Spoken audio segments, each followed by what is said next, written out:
An overview of what we'll discuss over the next few hours is the lead and copper rule revisions, a brief history of it, the strategies the Department of Environmental Conservation is using to assist water systems meet the requirements of the LCRR. We'll spend a lot of time on service line inventories and what they are, the different definitions. We'll briefly touch on the lead service line replacement plan, and I'll show you how you can find instructions about submitting these requirements to ANR Online, which is a web-based submission website. And then questions you can ask throughout. We'll also have time at the end to ask questions as well. So first off, what are the lead and copper rule revisions and improvements? In 2020, the final notice from the EPA came out that the lead and copper rule revisions will be published. However, as many presidential administrations do, in early 2021, the Biden-Harris administration froze all regulations across all sectors and said, we want a chance to look at these regulations before we give them the thumbs up. And they did that. They didn't really change anything. And in December of 2021, they released them and they became effective across the nation. In 2022, the EPA announced just a few months later that there will be future lead and copper rule improvements, which is shorthand for LCRI, that might amend the lead and copper rule even further. There's an unknown timeline about the EPA working on these improvements. We don't know what they're going to change with the LCRI, but what the EPA has messaged or communicated is that the inventories and the replacement plan requirements that we're going to talk about this morning, those requirements will remain the same and they will not be changed in the LCRI. So the LCRR stuff will mostly change the same regarding to the information in today's training. So the lead service line inventory requires all community and non-transient, non-community water systems to inventory all their service lines and submit an initial inventory by October 16th of next year. Across the state, that's over 600 water systems that need to do this work and over 176,000 service lines that need to be inventoried.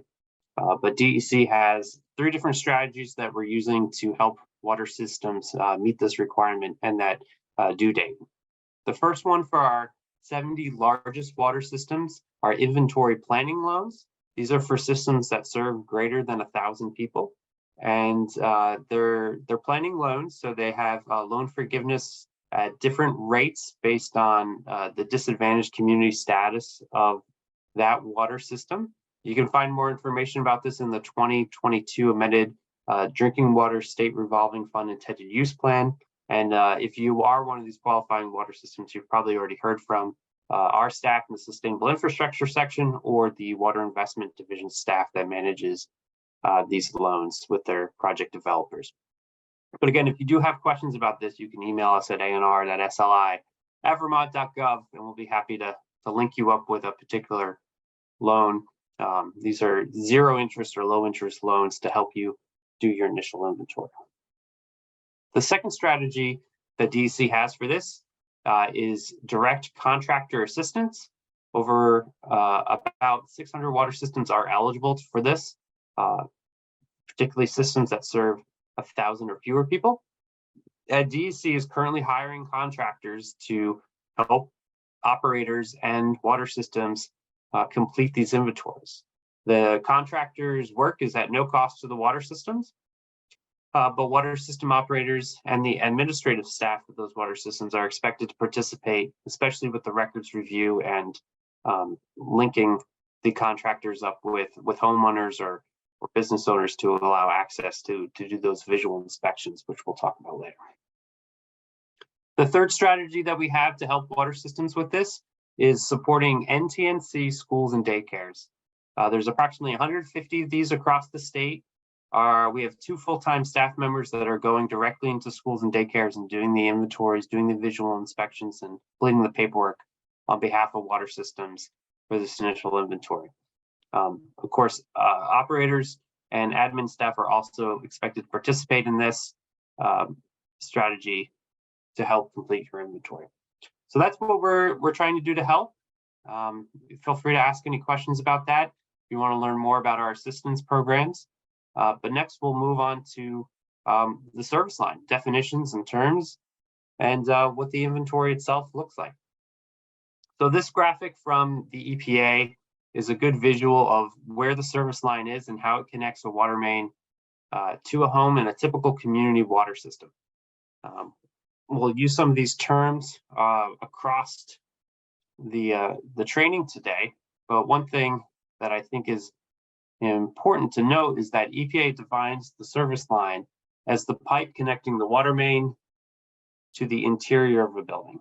And sometimes the interior plumbing is also known as the premise plumbing. So we're talking about this gray pipe that may go from a meter box or an isolation valve all the way back to the water main. Another term that you'll see here is connector. This is the short section of plumbing or piping not typically exceeding 2 feet, which can be bent and used for connections between rigid service piping. So the water main is pretty set about where it is, and this connector is allowed to have a little bit more flexibility so it can reach the service line that goes into a building. You might hear the term pigtail or gooseneck, and that's the connector. That's what we're talking about there.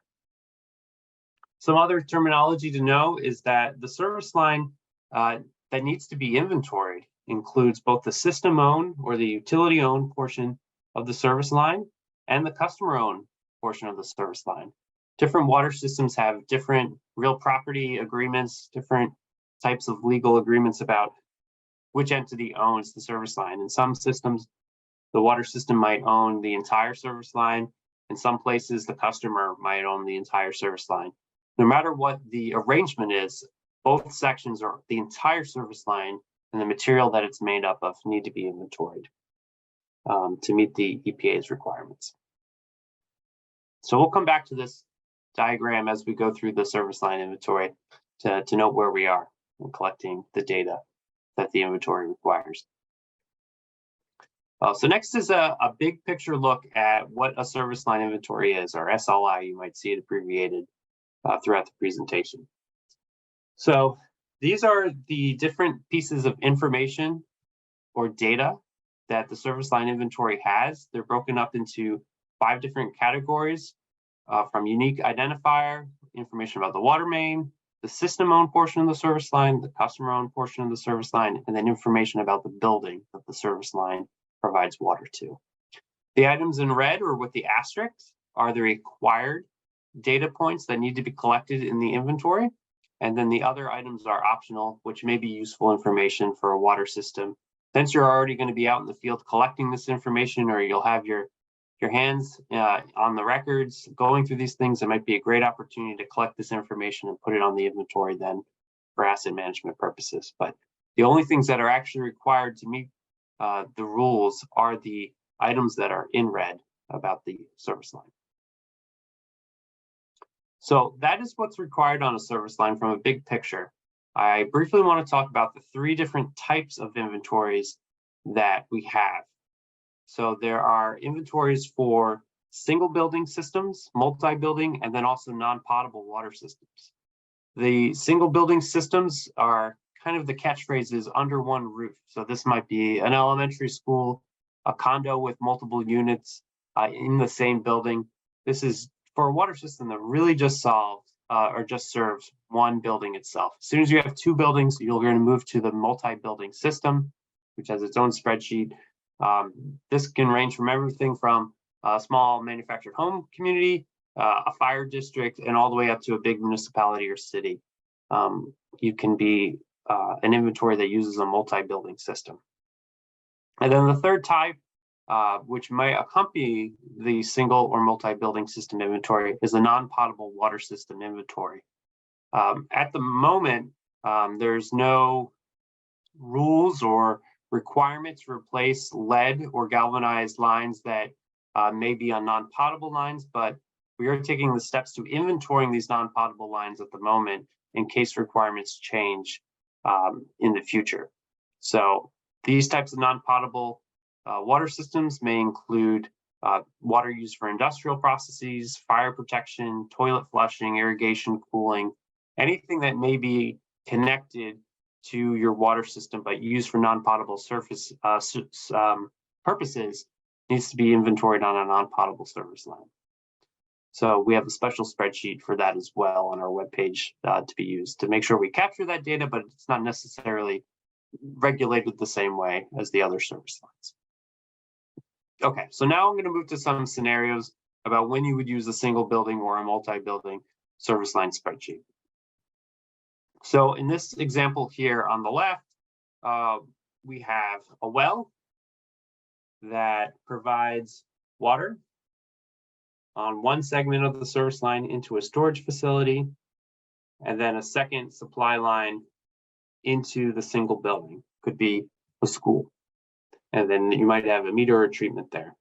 In this example, you would use the single building inventory because you have one building that's getting served water and it has one service line that goes into the building. In this scenario, there's also, as represented by this dashed yellow line, a fire protection line that comes directly to the storage. It's going to bypass the treatment. That would be put on your non-potable inventory as a non-potable service line.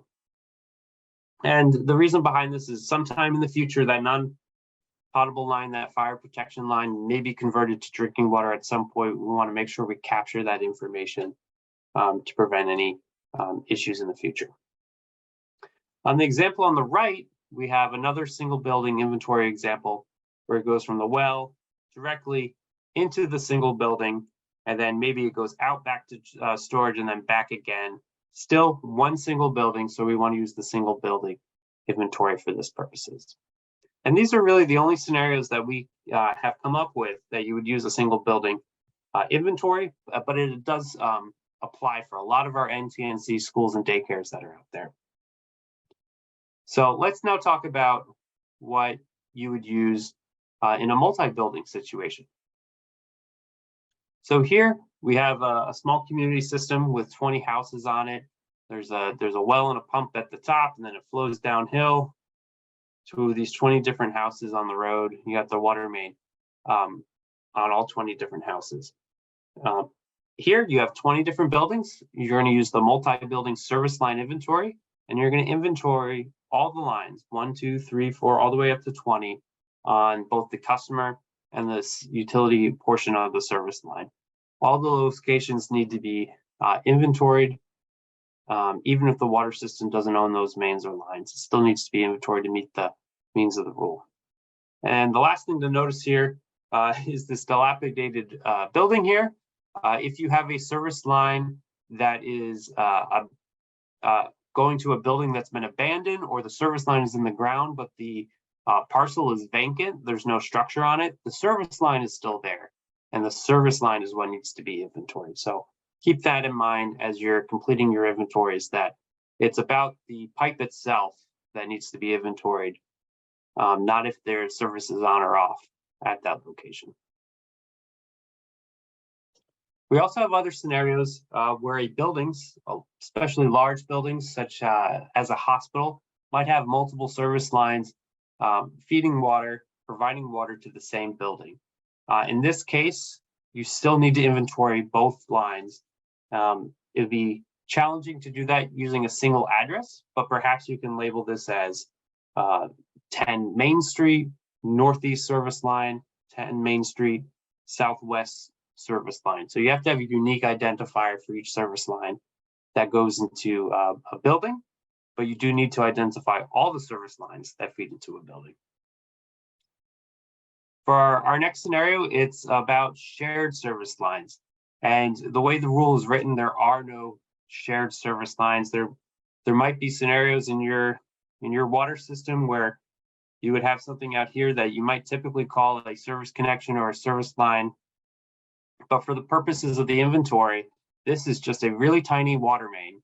And then once it splits and it has individual pipe serving an individual building, that's where the service line begins and ends. And that's what needs to be captured in your service line inventory.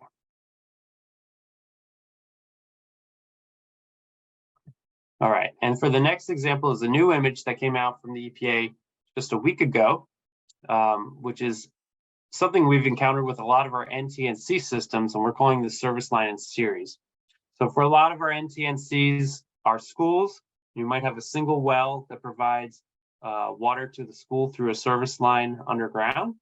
and then it might branch off from the main school building to, say, a concession stand or a community library or another municipal building on the campus.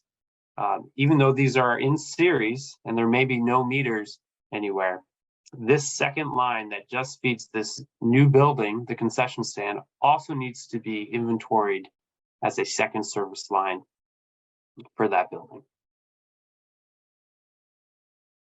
All right, the next scenario is about multiple units in a building. This might be an apartment building or a condominium association or an HOA, something like that. Here we have a single well that provides water to 4 different buildings, 1, 2, 3, and 4. And we might categorize this as having 8 different connections in each building, which would be over 30 different connections. But we're not going to inventory the actual connections to each apartment. Service lines are about providing water to the building itself. It's about what is under that roof. So for this scenario, you don't inventory what is inside the building. You inventory the lines that actually go from your distribution system into the building itself. So this would be a service line here, this little stub. This line right here is the service line for building 2. And then this area right here, this branch is the service line for building 3. And then the service line for building 4 is right here. Even though there might be 8 different customers in that building, it's still one service line for the building. So it's important to keep in mind that we're talking about the water that is provided to the building.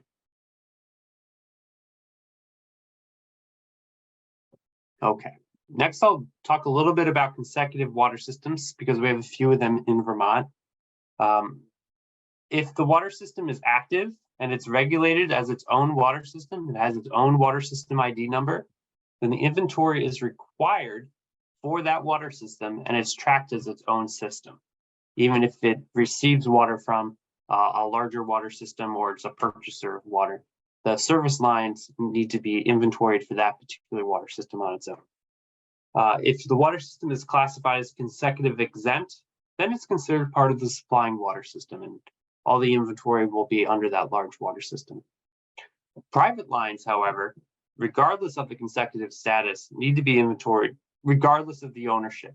So the service lines that need to be inventoried are both the customer owned, even if they're 100% customer owned, and the utility owned portion of the service line.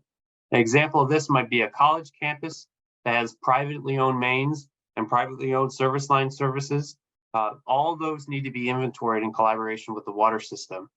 So we capture all the service lines to go to every building in the water system. We know this is definitely a big task that needs to be accomplished.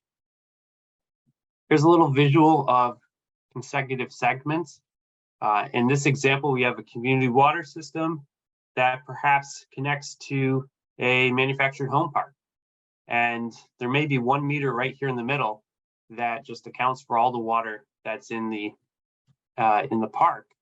And typically an operator might not have any responsibility after it branches off here. But for the purposes of the service line inventory, we need to inventory every single line here that connects to every single home in the system. That's what the rule requires.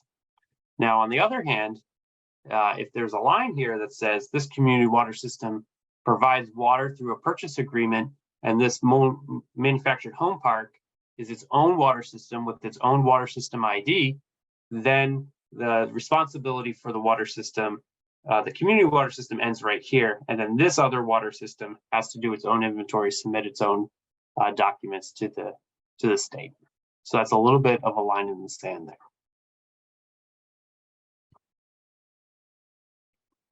Okay, so now we'll go back to the service line itself. We'll be going back to this picture and we'll kind of work from the water main to the building about different types of information that you'll collect on the inventory. So from a big picture view, we'll start with the unique identifiers. The required items for this are the emergency 911 address and the SPAN number. And the SPAN number is a tax identification number. The EPA requires that we have a unique way of identifying each service line. And with the combination of these two, we should be able to identify where we're talking about. When you pick up the service line inventory, we can all agree about the same location that we're talking about. Other things that you can collect are the coordinates from the water main. So this is geographical coordinates, latitude and longitude. You can capture this information spatially, and then also coordinates of where the service line connects to the building. It's another place on the spreadsheet where you can capture that, and especially helpful when you have long service lines. Okay, so let's get in depth on this a little bit more. Reminder, the red text or the asterisk items are the ones that are required for the inventory. So there's a lot of different ways you can capture an E911 address. There's web pages such as Vermont's E991 map tool. The span finder might have this information. Your local municipality might have a way of capturing this. I'm going to use the E911 map when we go through the demonstration to show you how you can find that address for the homes and buildings that you're inventorying.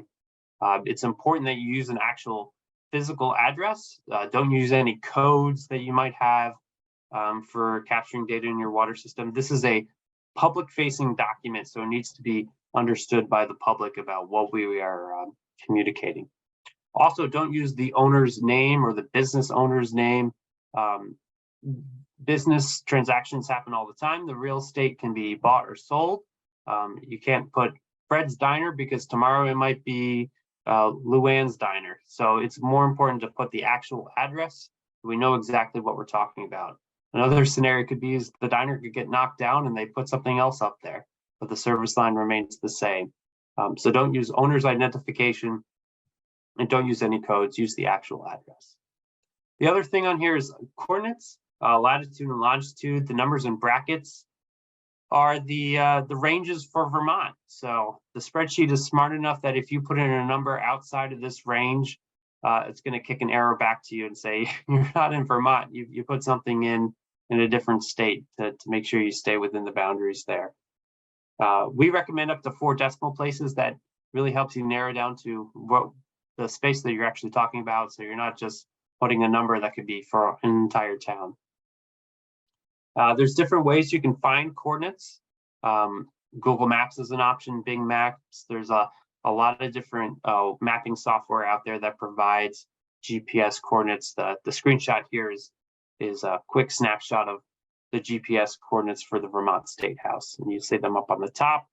The Vermont State House is at 44.2621 latitude and negative 72.5802 longitude. So that would be the number that you put in the spreadsheet as the coordinates for the State House.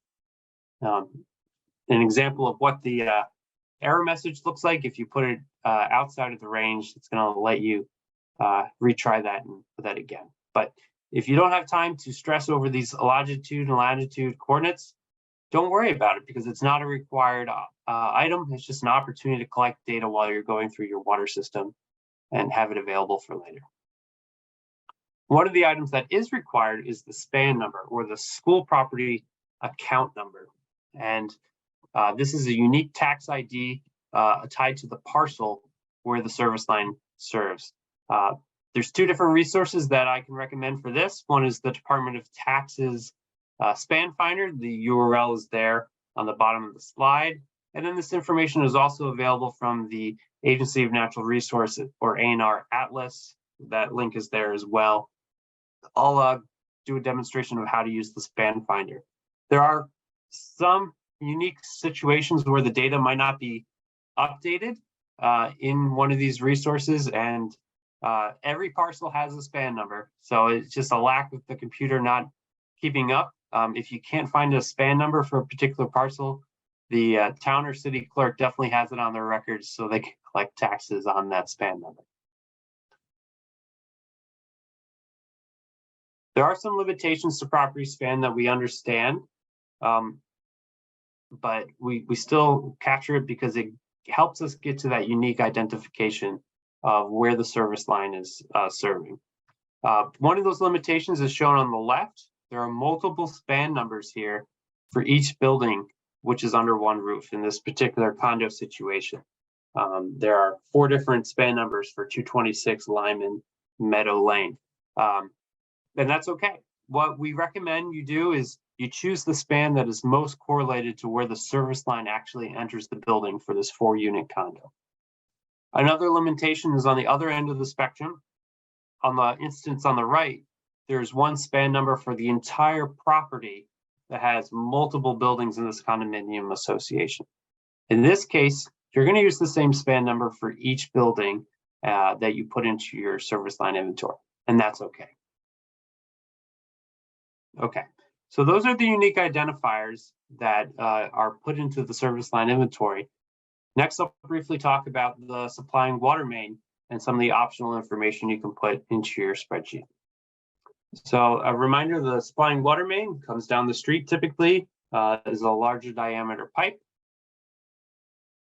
And the information here is optional.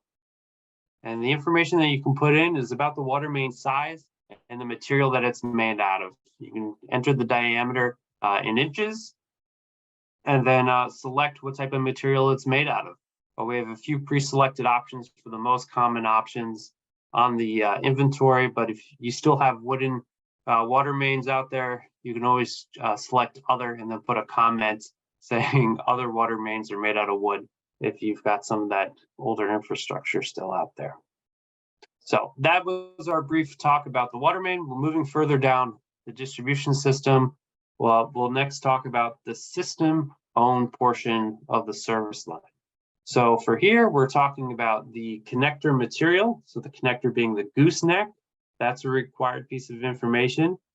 And then we'll be talking about the system-owned portion of the service line, where the material information is required, what type of material is the line actually made of. And then the last piece of required information is where did you find the information about the service line? So you're required to report on that as well. But first I'll talk a little bit about goosenecks and pigtails as connectors. So the required question for this is, does the service line have a lead, gooseneck, pigtail, or other connector? So they want you to capture that information about, is it lead or not? It's not going to categorize the service line as a lead service line. The EPA separates connectors, goosenecks from the service line itself. But you do need to answer the question, is the service line actually lead or not? Some more definitions that the EPA has about goosenecks is that they defined goosenecks or connectors as 24 inches or less. If it's reaching that 2-foot mark, they're saying now that it's a service line. Why they drew the line there, we will probably never know, but that's where they drew the line, is at 24 inches. And they typically look like this image on the left.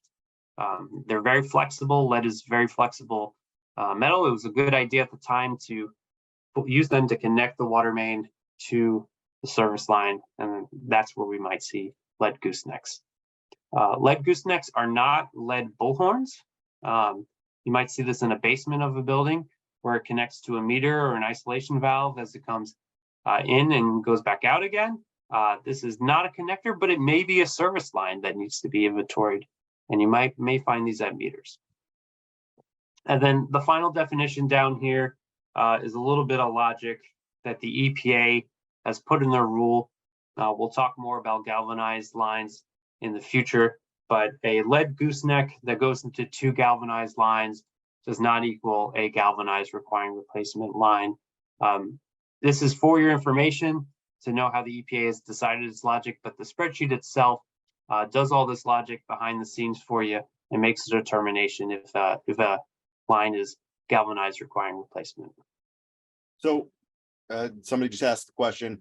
So a gooseneck under 2 feet or 24 inches is not considered surface line?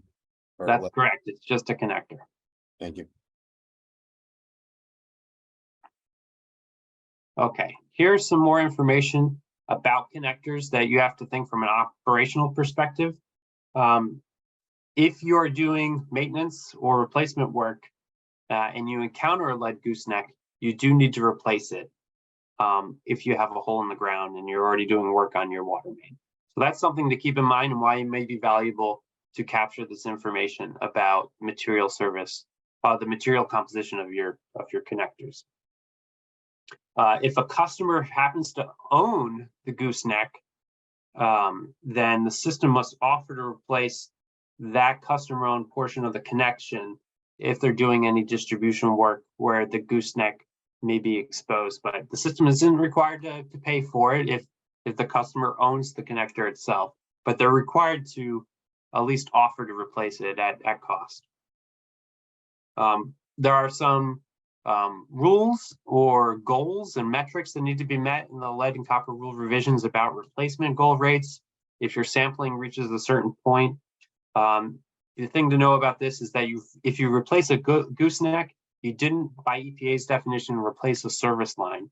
So connector replacement is not going to help you meet that goal if you have a replacement goal that's mandated for your system. And then finally, if you are replacing lead goosenecks, the risk mitigation measures about informing customers about lead health effects, providing them with a pitcher filter or point of use filters, all those rules come into effect. It's, because there is still a risk of elevated lead levels in their drinking water. Okay, so that's a lot about connectors. The next thing that you would have to identify on this part of the inventory is the service line itself, the pipe that goes from the connector to the property boundary or all the way into the house. So there are different ways you can identify what that service line is made out of. And the resources that you can use are a records review, looking at the water system's drawings, maps, any other types of records that the water system may have, going back and looking at local and state permits, or your asset management plan might have this information already in it as well. That is what is considered the records review portion of the initial service line inventory. Another source of information that you can use is an actual visual inspection of the service line. But we understand that that is very difficult because these are buried feet underground, and the DEC is highly recommending that there is no excavation done for this initial service line inventory, which is due October of 2024. The records review is really the emphasis for the utility-owned portion of the service line. But if you do happen to be doing maintenance work or replacement work on your distribution system, a great opportunity to look in the hole and see what is the line made out of. Is it made out of copper or HDPE or another type of material? In that case, when you're filling out your inventory, you would say the source of information I used was a visual inspection by the water system. Other types of methods can also be selected in the inventory. If you're going to use a swab test, or if you're looking at local codes and regulations, or if there's another thing that you believe to be accurate and how you made that determination. I'll briefly talk a little bit more about local codes and regulations. The Safe Drinking Water Amendments of 1986 banned lead goosenecks across the nation, but there were a few years before those rules became effective. So what we say in Vermont is if a building was constructed after July 1st of 1989, you can make a regulatory inference that that particular building does not have a lead service line because they were banned after that date. There are other communities and other places where the ban might have gone into effect earlier. If you do a code review in your municipality, you might be able to make a determination that it was earlier than that date. Another source of information that you can use is if you know the diameter of the pipe, but you don't know the age of the pipe, the EPA has said that the largest lead service line that we will probably find is at 2 inches. So if you've got a service line that you know is 2.5 inches or 3 inches, you can make the decision to say it's not probable that that service line is going to be made out of lead, because just the way the lead material works, it's not going to be feasible that it was that diameter underground. Okay, so this is something that you have to select, is the type of resource you used to determine what the material was. So what are those different types of materials? this is definitely the most important part of your inventory, is identifying what the material type is for your service line. On the inventory, we've got a drop-down menu with a few of the most common options, including lead, galvanized iron, copper, and a few different plastic types. And then there's also an other that you can select if it's not one of these options. We've got a few water systems that found brass, and they select other. There's also an option for unknown, which we really want to select as a last resort if we can't find it from our records or through visual inspections. And then there's also a non-applicable option for the instances where the customer owns 100% of the service line. In that case, you're going to fill out the customer-owned portion of the spreadsheet instead. And here on the bottom, there's just a little snapshot of the question, is this galvanized requiring replacement?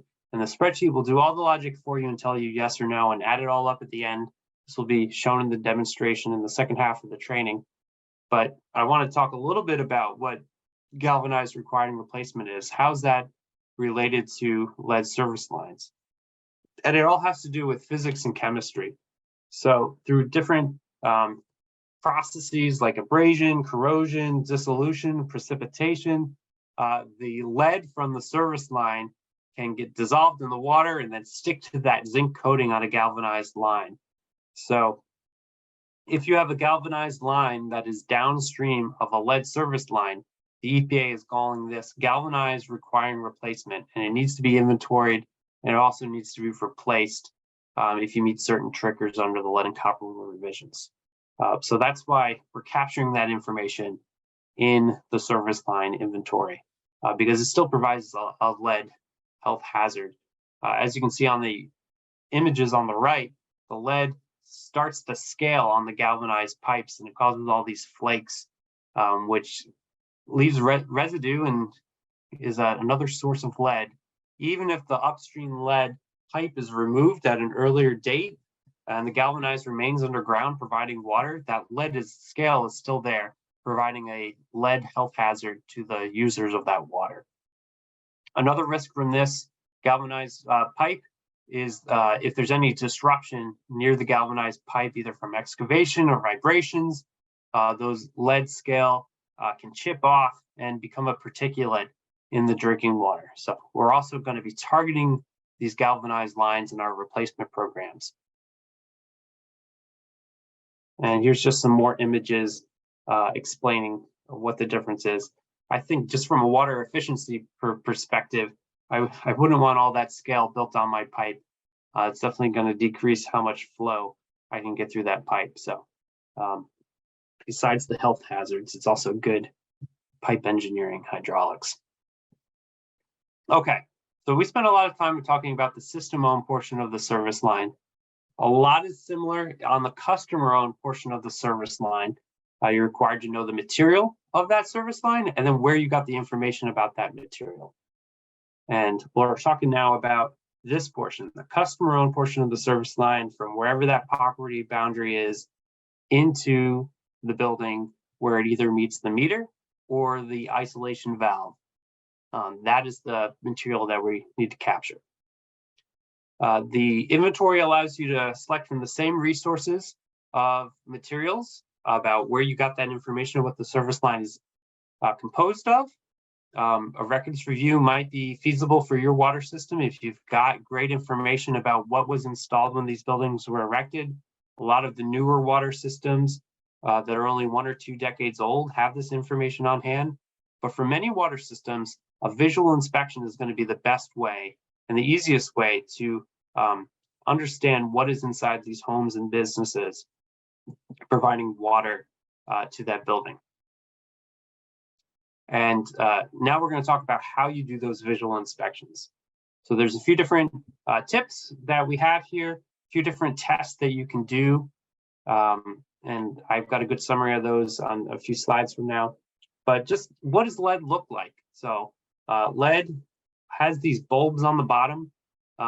It was really great that you didn't have to weld a joint together. You didn't have to do anything with threads. It was really malleable, and that was why it was a popular material of choice when service lines were going in when they were in use.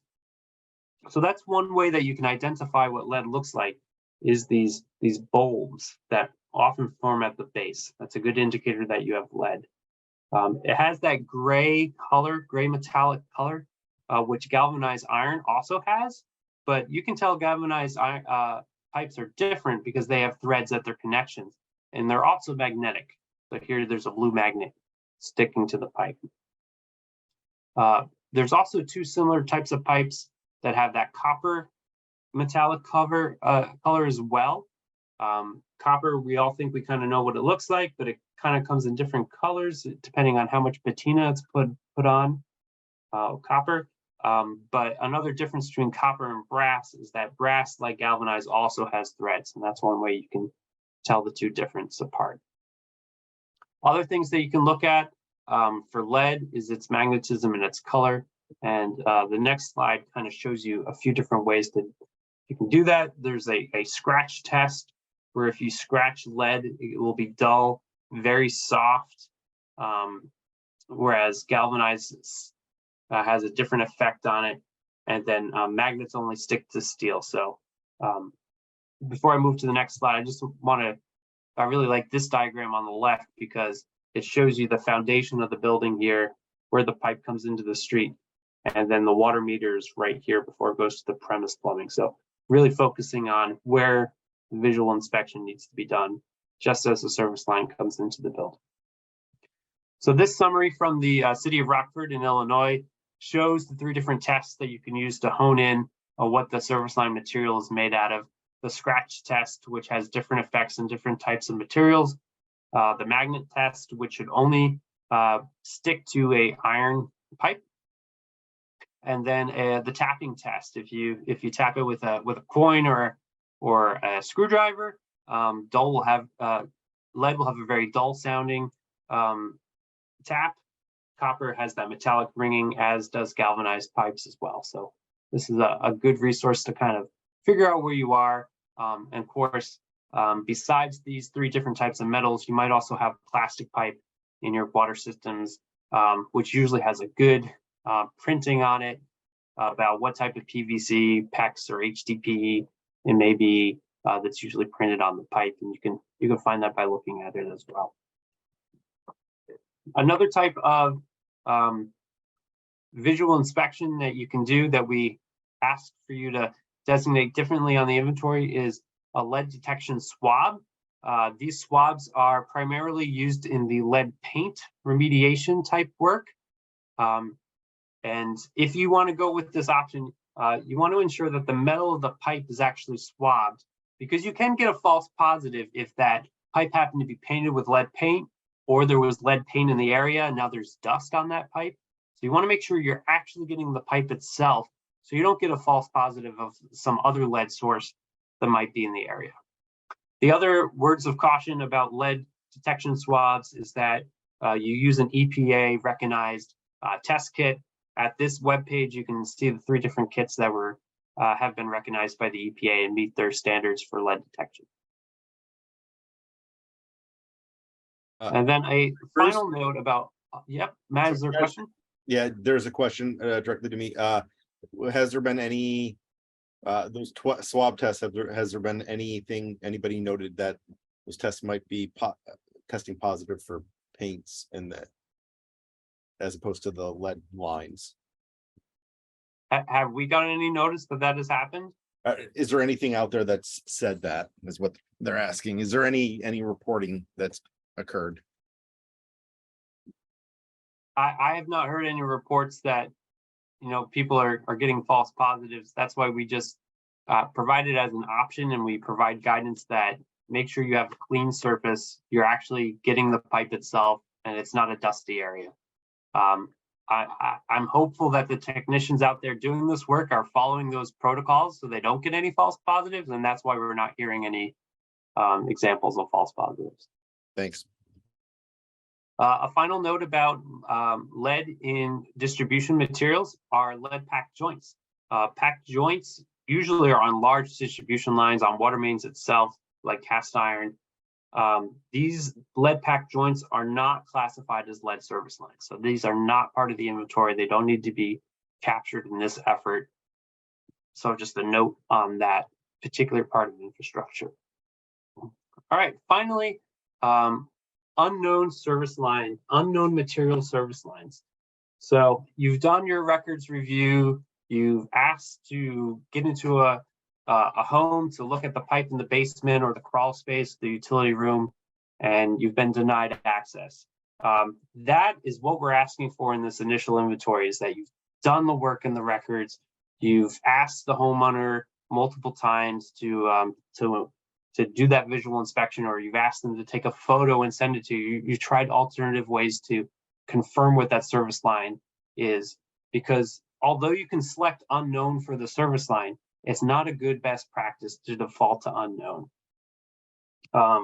It's because if you have at least one unknown service line in your entire system, your water system will be required to create and implement a lead service line replacement plan. You'll have to notify that customer on an annual basis that they have an unknown material service line, the negative health effects of lead, and encourage them to identify what that service line is. So it's really great to do a good first effort during these next year and a half to identify what these service lines are. In 2024, or after the due date of October 2024, DEC will be working with water systems to help dig into these unknowns, and that digging is metaphorical and literal. So it will be helping you with outreach to those customers that may not want the water system professionals in their homes, may have language, English limited proficiency. We'll have a lot of programs out in the next few years to help figure out what those unknowns are. And then also the physical digging might be actually excavating to find out what these unknown service line materials are. Okay, so we've almost made it all the way across our service line from the water main to the building itself. The last piece of information you need to capture was the staff denied entry into the building? And that's a yes/no question, because as I mentioned before, if we find that there's a large community where staff is denied entry into the building, perhaps we can provide some kind of outreach assistance to help educate the public about the importance of this, the effects of lead, and why it's important for them to know what type of material their service line is made out of. So we're trying to capture that information in this inventory. Other things that you can capture in the inventory are the treatment that might be inside the building, the plumbing inside the building, which may help you later on when you might be modifying your lead and copper sampling plans. But optional information, not required to meet the mandatory minimums of the inventory. So once you have your service line inventory complete, you've done this for all the addresses in your water system, you do need to make the inventories publicly accessible.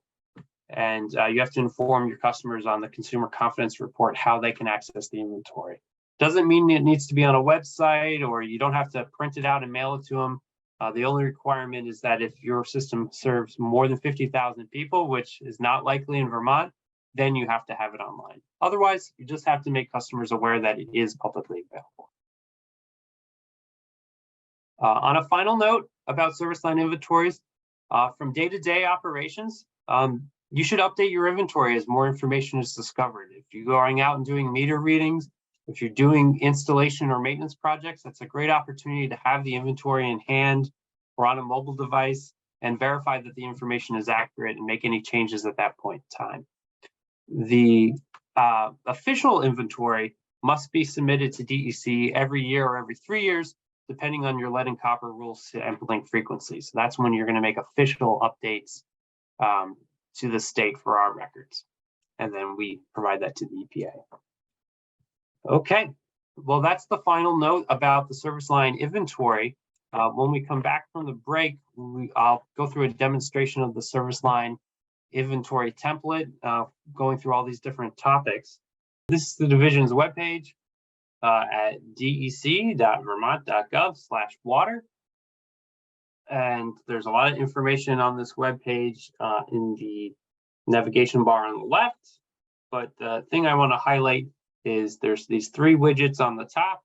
and the one on the right is for service line inventories. If you click on this big rectangle, it'll bring you directly to the web page for the lead and copper rule revisions. This web page was just updated yesterday, so we hope it's a little bit more user-friendly and easier to locate resources in this web page for water system operators and the administrative staff of water systems. We've added this widget right here on the top for service line inventory templates, and that will jump you down to the part of the page where the 3 templates that I mentioned earlier in the morning are the multi-building spreadsheet, single building spreadsheet, the non-potable service line inventory template spreadsheet. Also on this web page is information about the funding and assistance options and opportunities that I talked about at the beginning, and guidance about how to complete these inventories, such as the training video that was done a few months ago, some frequently asked questions, a link to Vermont Rural Water's training schedule, the service line inventory training presentation slides. I guess we already had that idea. It's already on the web page, but I'll update that with the new version of the presentation slides, as well as the EPA's guidance on developing and maintaining an inventory. And then further down at the page is information about lead service line replacement plans, which if we have time at the end of today's training, we'll briefly touch upon. But also next month, we're going to have an hour-long course with Vermont Rural Water about lead service line replacement plans and how to fill out that template if your water system needs to. And then finally, this green button on the bottom is how you can contact our division for questions about service line inventories. And that opens up an email to anr.sli@vermont.gov. So that's our new webpage as of yesterday. Hopefully you can find information a little bit better than you could a week ago. So I'm going to start by just finding a template. So here's the multi-building service line template. The way you download this Excel document may be different depending on what kind of computer system that you're using and what web browser you're using. For me, using a Microsoft Edge, it first opens up a copy of Microsoft Excel within the browser. It's something Microsoft does as it talks to each other. But this is not a version of the document that I can actually modify and save on my own. So what you may need to do is click edit a copy or go to the file, save as, and then download a copy onto your computer, whether that's a downloads folder or some other part of your computer, and then open up that document in Excel. And Microsoft Excel is the program that you have to use to fill out this inventory. It's the way that all our computer systems connect together at the state and to the EPA. There's a lot of databases that all this information goes into. So Excel is kind of the most common and widely accepted computer system for tables, and that's why we went with it. So Microsoft Excel, again, is the system that you need to use. So earlier this morning, I already downloaded a copy of this spreadsheet, and I've got it pulled up here already. The first time you open the spreadsheet, it might have this yellow bar on top that says, hey, this came from the internet. Are you sure you want to use this? This is a trustworthy document if you're going to the DEC's webpage, and you can click that enable editing option. So a little bit about this Excel spreadsheet. It has 3 different sheets in this workbook, and you can navigate to the different sheets by going to these tabs on the bottom of the screen and just clicking on different tabs to navigate. The first tab is called Intro and Summary. The second tab is different instructions on the different portions of the inventory that we talked about earlier. And they're in the same categories that we went through as we went from the water main over to the building. Information about the unique identifier, the location of the service line, information about the water main, information about the system-owned portion, and then information about the customer-owned portion, and then finishing up about the building itself. Again, the items that are in red or have the asterisks at the end of it are the required entries for the service line inventory, and they match up with the same things on the multi-building inventory here as well. So as you work from left to right, you can enter more information as you go across, and you'll see that red text or asterisks show what is required for the inventory. So I'm going to start off and go through a different scenario of a few different entries for your service line inventory. I'm going to pretend that I live in the town of Waterbury, because I do live in the town of Waterbury, and so I'll pretend that I work in that water system. And I'll begin by just putting information about my water system on the intro page here. So the first thing you put in is your water system ID number. So in Waterbury, that's 5284. And after I make my entry, I can click to the next cell or the next box, or I can press the enter key on my keyboard and it will navigate me down. And then you enter the name of your water system in the next field. And I already made one spelling mistake, so that's no big deal. I can go back here and change that. And the third item is the date that you completed this inventory. So today is the 6th of July, 2023. And then the final part you put up here on the top portion is inventory was completed by, and you could put something such as water system staff, or you can put a particular person if one person is working on this version of the inventory. All right, the next spot here are any comments pertaining to information provided in this inventory. You can put that in this space on the intro and summary table. We're not going to put anything at the moment, but I just want to show you where that space is. And then before we get to that new thing in the chat there to see if it's a question, I do want to finish up the final two portions here on the intro and summary table. On the bottom part here is the summary table. This will autofill as you fill in other parts of the spreadsheet. It will tell you the total number of service lines you put into the spreadsheet, and how many of them are lead, galvanized requiring replacement, unknown, or are categorized as non-lead and no longer need to look at. Then the final portion is the revision date at the bottom. We revised this at the end of June with some accessibility updates. That is the current version that we're using. All right, there are 4 things in the chat. We can see what's going on there.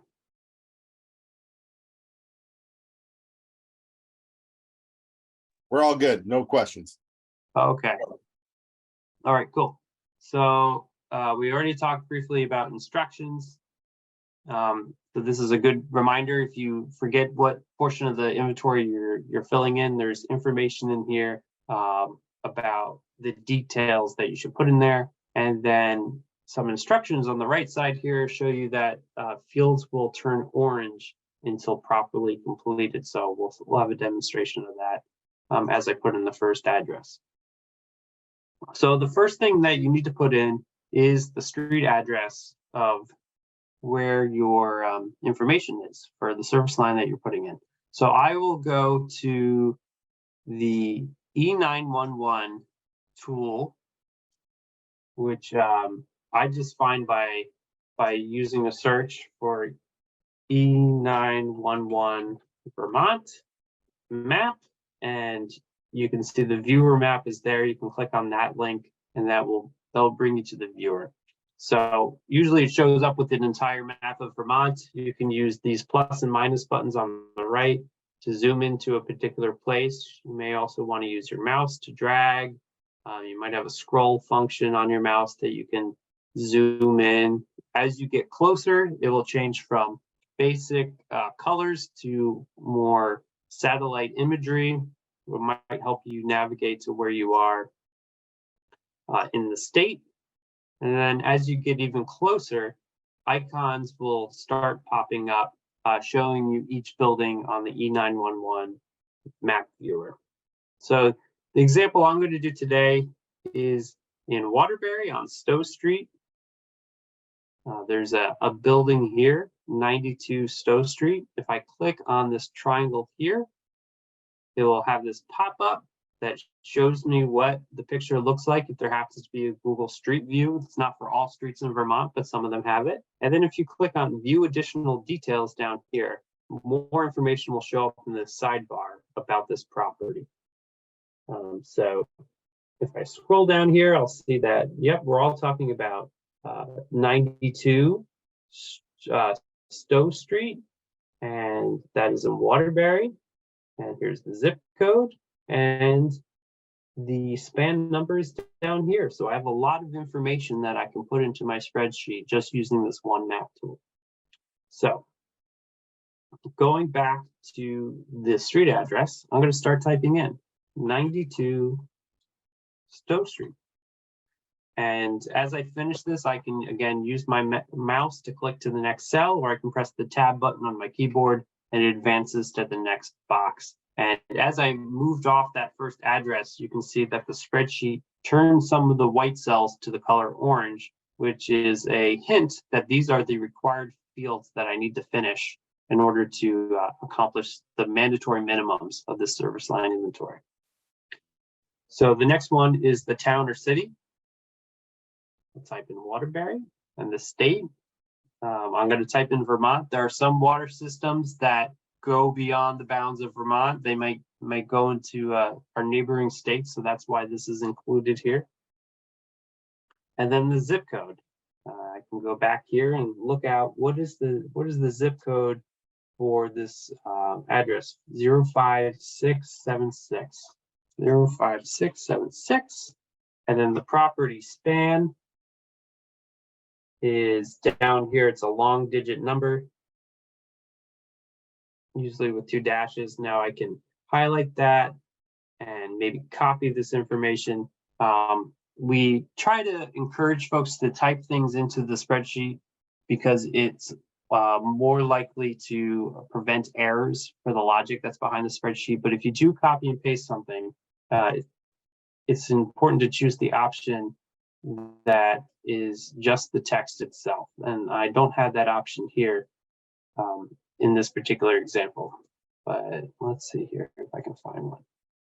Yeah, there's no example. So when in doubt, type in the information itself. And it's definitely important when you have these drop-down options later on that you select from the drop-down instead of copying and pasting information.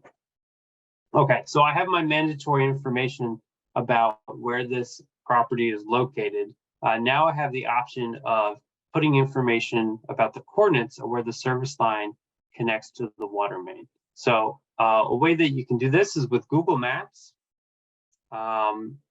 Is another mapping tool that we all have at our disposal.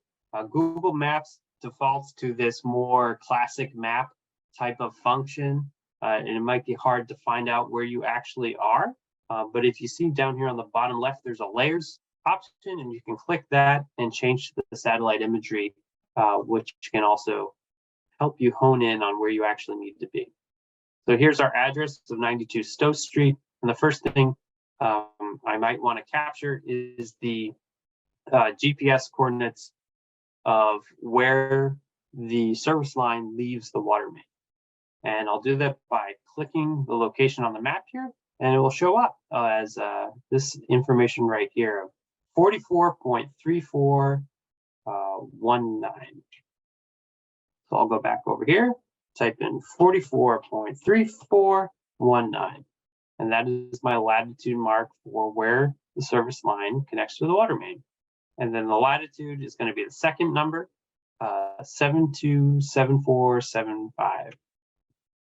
72.74 and then 75. And it's important that you put that negative sign in the beginning to show that you are in the Western Hemisphere. Okay, and the other thing I can do is the coordinates where the service line connects to the building. So this building is quite a ways away from Stowe Street, and the service line comes in over here. And you see that the coordinates are a bit different, especially when we're using those 4 digits after the decimal point about where it fits in. And remember, this is all optional information. So if you're struggling to meet the due date for the service line inventory, this is stuff that you can put in later on, and it's not required to meet the requirement. All right, so where it meets the building itself here, 44.3421. 44.3421. So slightly different than where we started. So a unique location of where that service line is. And then longitude is 727481. 72.7481.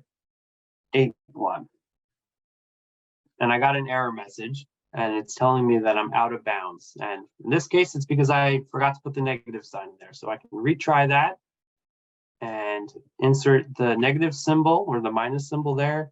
And now I've got the correct coordinate for where that service line connects to the building. Okay, next I'll move on to the supplying water main. Optional information. I don't actually know what the supplying water main down Stowe Street is, but for the sake of this exercise, I'll say that it's a 5-foot ductile iron pipe. I don't really know, but that's what you can select there. You see there's different options here.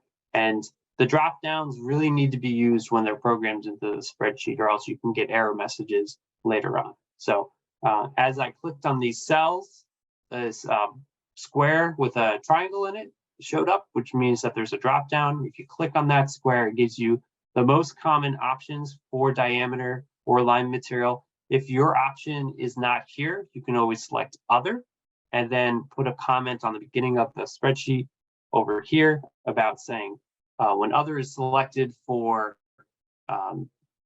water main diameter, it means 5.5 inches. If you have one of those non-standard or least common diameters.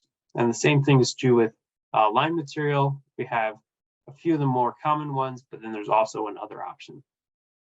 Okay, moving on to the system-owned portion of the service line. Does this service line have a lead gooseneck, pigtail, or other connector? Is the connector made out of lead? That's what it's asking. And I have a record of this connector that I've looked at, and I know, yeah, it was made out of lead, and I can put that in my spreadsheet. Was this line ever previously lead? I can have a record and look at that, and this is an old building. It's been part of the system a long time, and the records say, yeah, this service line used to be made out of lead, and maybe I answer yes to that as well. What is the curving line material? We went through and did a replacement project at some point in time, and instead of it being lead, it's now copper. So I have that in my records. I can put that there. So now it's a copper service line. I can also add information. So I met that mandatory requirement, and as I moved across, these orange cells turned back to white as I filled in the mandatory fields. The installation date is information that you can provide in here. This is the most recent time that the service line has been replaced or when it was installed. And you can get down to the very specific day if your records have that information, or you can get as wide as the year that service line is put in. So this could have been done in 1978, for example, and I can put in that year, or I can put in something as specific as January or July 26, 1978. So you can be as specific as you need to be. And then if you know the diameter of that service line, you can select it from the drop down, choose other if the option is not available. And then what source do you use to identify that material? We went over this during the first hour. You might have a particular type of record like an asset management plan that tells you this information. You might have made the determination through a local codes research. In this particular example, I used the records that I have with the water system to know what the water system has for this connection. So after you finish the blue portion of the inventory, you move on to the green, which is about the customer-owned portion of the service line. Now, there is an option if the water system owns the complete service line from water main to the building that you can choose non-applicable. System owns 100% of the service line, and then you would be done with this portion.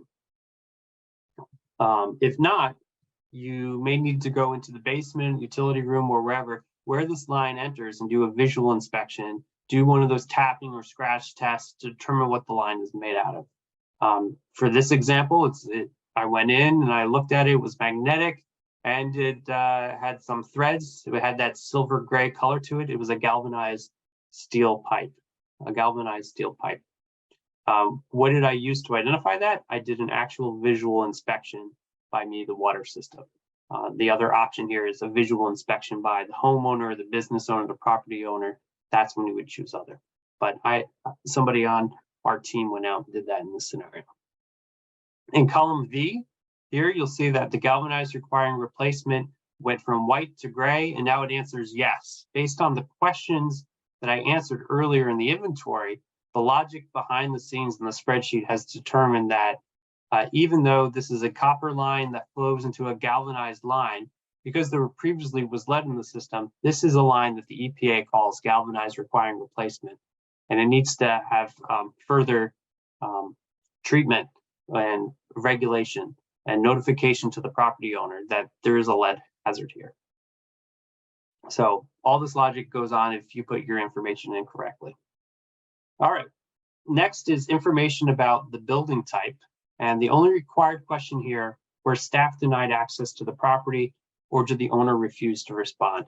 In this case, nope, we had no problem getting in to do that visual inspection. So we answered no to that question. The other items here are optional. You can fill in some information about the building type, whether it's business, commercial, school, child care center, or a residence. And there's also optional information here about any treatment that may be in the building and what type of plumbing might be inside the building to help you with sampling plans later on.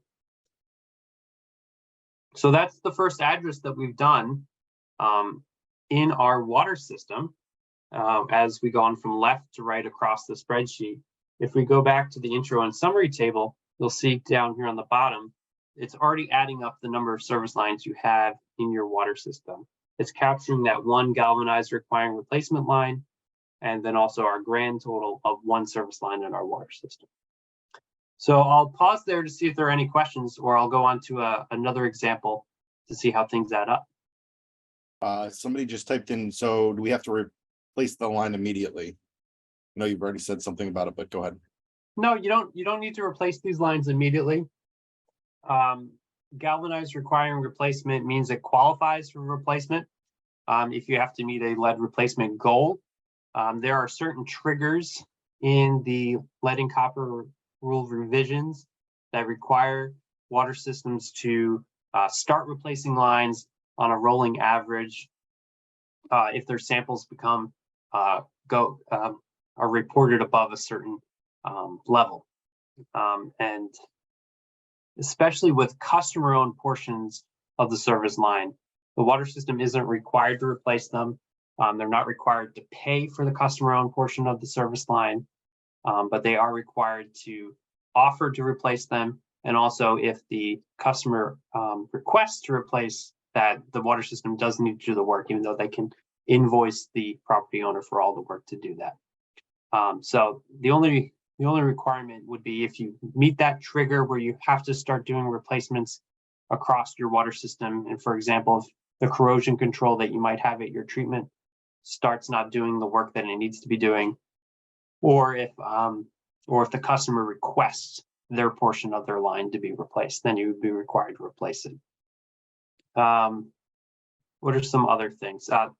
There's funding opportunities available over the next few years from the bipartisan infrastructure law to pay for replacements, and that funds can also be used for the customer-owned portion of the service line. So if you do find it, this is a good opportunity to start getting those projects in line to replace lead and galvanized requiring replacement lines if you encounter them during your inventory.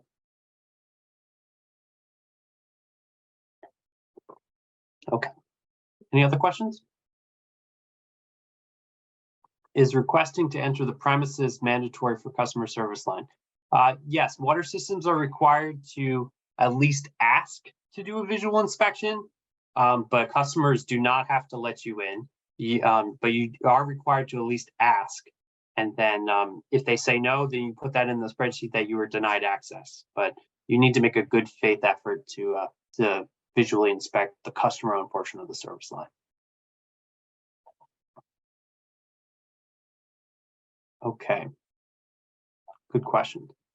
All right, I'll move on to another example of the inventory, just so we can do another example and see how that adds up later on. So going back to our maps here, you'll see you can put information into your spreadsheet however you want. The DEC and the EPA aren't requiring any way that you go from 1 up to 100, or you go from east to west or north to south, or from your treatment center down the road to the farthest end. You can organize this however you want.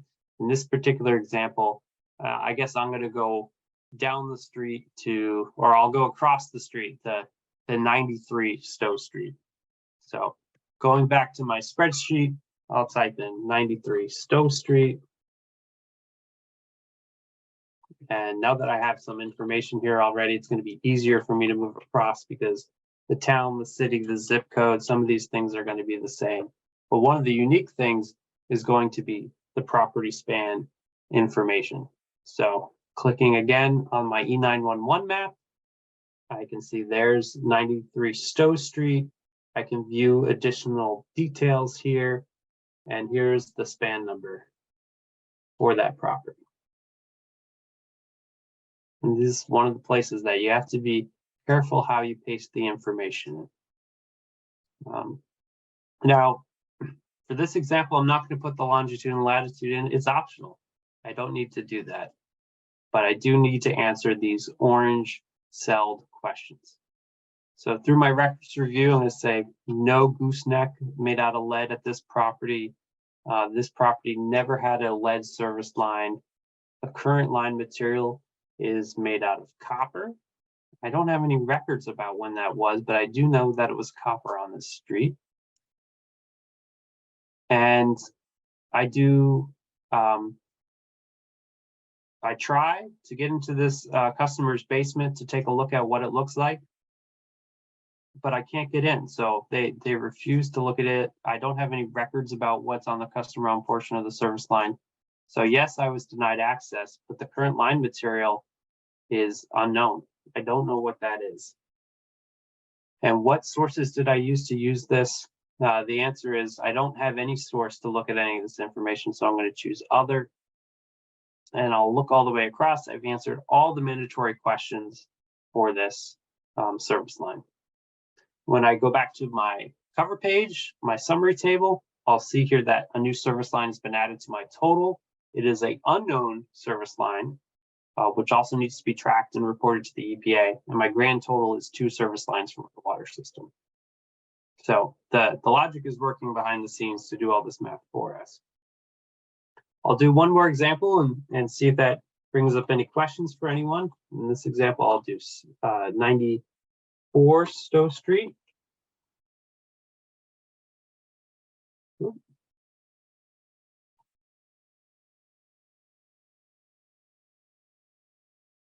And we'll show you what a non-lead service line looks like. Oh, I picked a number that doesn't exist. That's funny. 94 Stowe Street. So I guess I'll have to go back and change that. Here's the span number for 96 Stowe Street.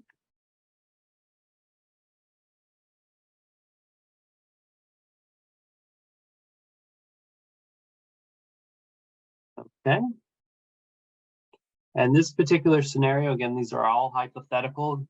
When you actually do your records review, you'll have the valid information for this, but I did my records review and I know that there was no lead connector. The line was, I don't know if it was ever previously lead, but the current material is copper. And then somehow and I figured that through a records review. And then at the customer-owned portion, they have HDPE going into their home. I did that through a visual inspection. Again, this is all hypothetical, just so you can see how the different things work through here. I was not denied access. I was able to look at that. So as I finished this third address in our water system, you'll see it added another line here for one non-lead service line in our system because we have copper going into plastic. No issues with the zinc coated galvanized, no unknowns, and no lead pipes So that's a non-lead line that the logic is figured out for you. So those are 3 different scenarios. One of the things that I didn't go over is if you have other, we can say here, other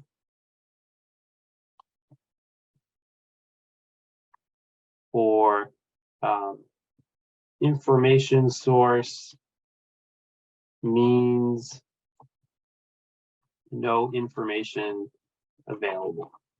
That could be something that you could say. Another thing you could do as you go through is you could add a note that says other for material type means grass. So you can add notes for here as you go through what is relevant to your water system. Okay, I'll pause there and see if there are any more questions about the service line inventory. Are there any questions? All right, cool. Well, this gives us an opportunity to talk more about the other types of spreadsheets that we have on the webpage. So the single building service line inventory, I'll download that one. And again, it popped up here for me. This is not a way that I want to edit it, so I'll download a copy of that and then open that file.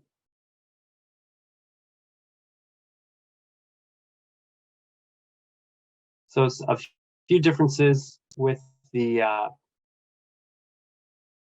single building service line inventory as it loads up here.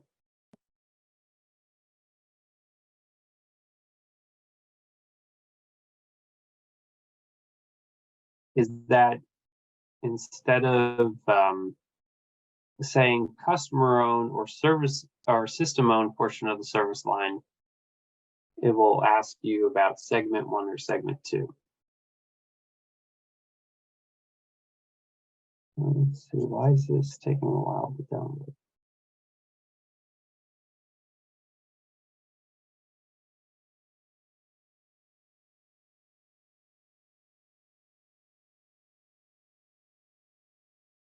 I don't know if you can hear it from my microphone, but my computer is working really hard. The fan is spinning. We can't hear it, but that's all right. Take your time.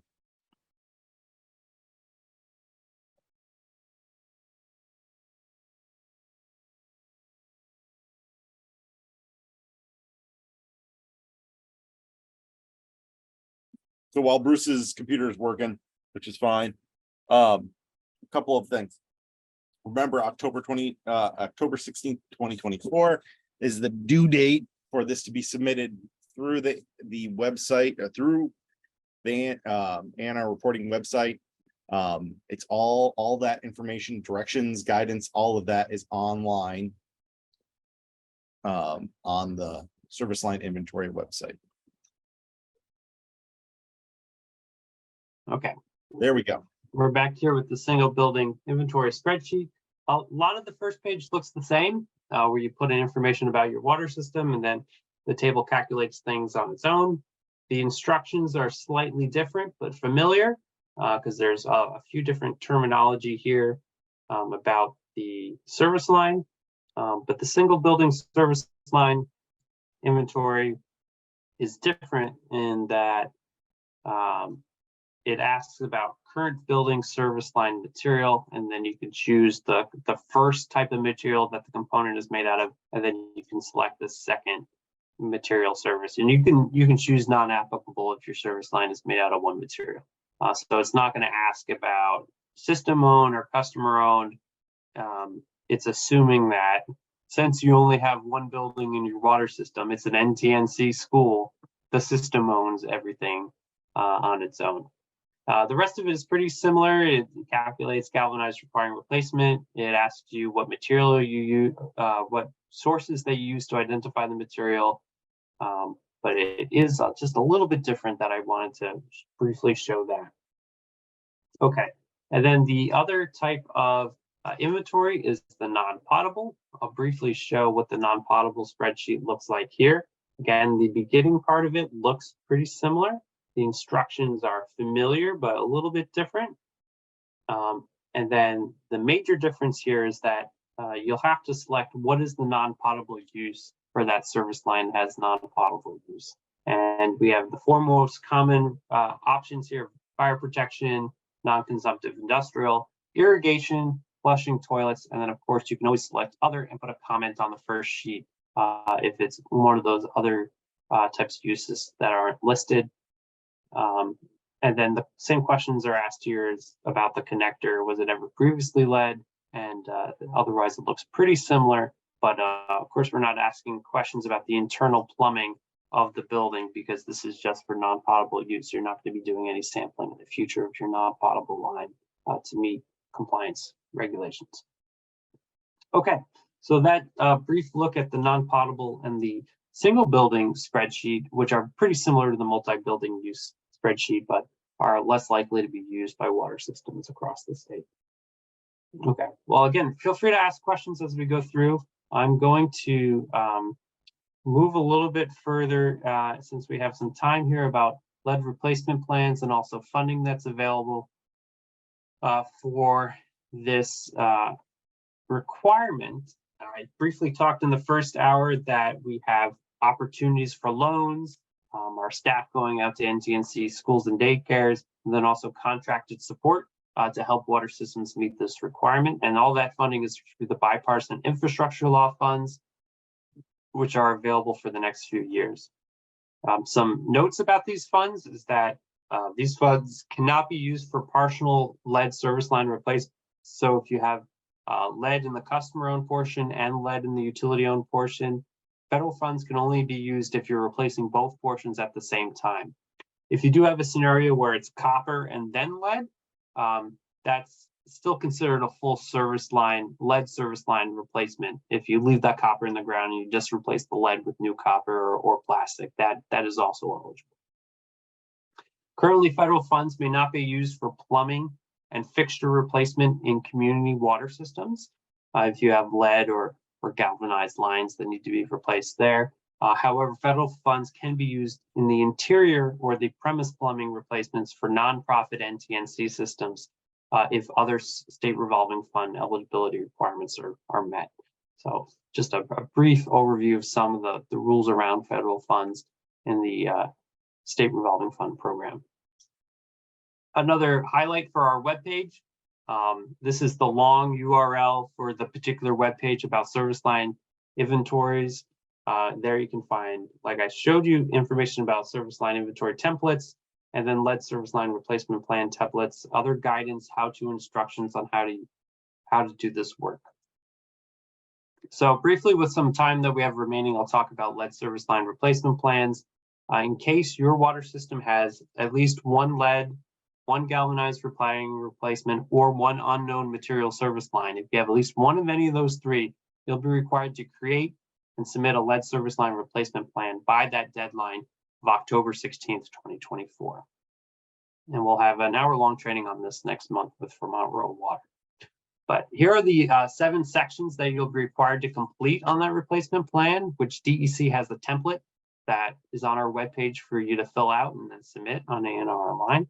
But it goes from everything such as the strategy to identify those unknowns in the future to close the information gaps, all the way to funding strategies for conducting those replacements. So it's trying to be a full life cycle, a full encompassing plan about how we can identify and replace these lead service lines in all our water systems. We talked about unknowns already. I won't go into this anymore, but starting in a few years after we complete these initial inventories, there are going to be opportunities for assistance to find out what these unknowns are. And one technique that we can use, but we are not advocating for in these initial inventories, are excavation through digging or trenching or hydrovacking. But the risk is if you do that and you find a lead service line in the ground, you do have to replace it as you're doing that. Another option is water quality sampling, which has its benefits and its costs by the different types of sampling techniques that are available, targeting, flushed, and sequential. There's pros and cons of all of these. In next month's training, we'll talk about the different ways of different water quality samplings capture information about the lead levels in your your pipes in the water system. And then I already mentioned already, but the lead service line replacement plan template and guidance is on our webpage. It's a PDF through Adobe where you just fill in the blanks for what works best for your water system. You save that and submit the replacement plan with a signed cover letter from your water system on A&R Online for approval by the Department of Environmental Conservation. And then we also have a guidance document on our webpage, which shows you the thought behind some of these sections and gives you some tips about how you can fill out the replacement plan for your water system. Okay, before we go to questions, I want to again mention that here's my personal email address, but you can also email anr.sli@vermont.gov to get anyone on our team if you have questions about service line inventories or replacement plans. And then the final thing that I just briefly want to touch upon, since it's becoming more important across ANR, is the ANR Online, which is at anronline.vermont.gov. And here's where you would submit your service line inventory or your service line replacement plan. At this webpage, you do need to register for an account if you haven't done so already. And then the way they use this form finder is by clicking in the form search and using a keyword like inventory. And if you can spell correctly, inventory. And then when you press the enter button, it will show you the form there. You click on the blue text and you can begin filling out the service line inventory form. It asks for this information here, like your water system ID, the date, the number of service lines, and that's all the information that comes from the first page of the Excel document itself.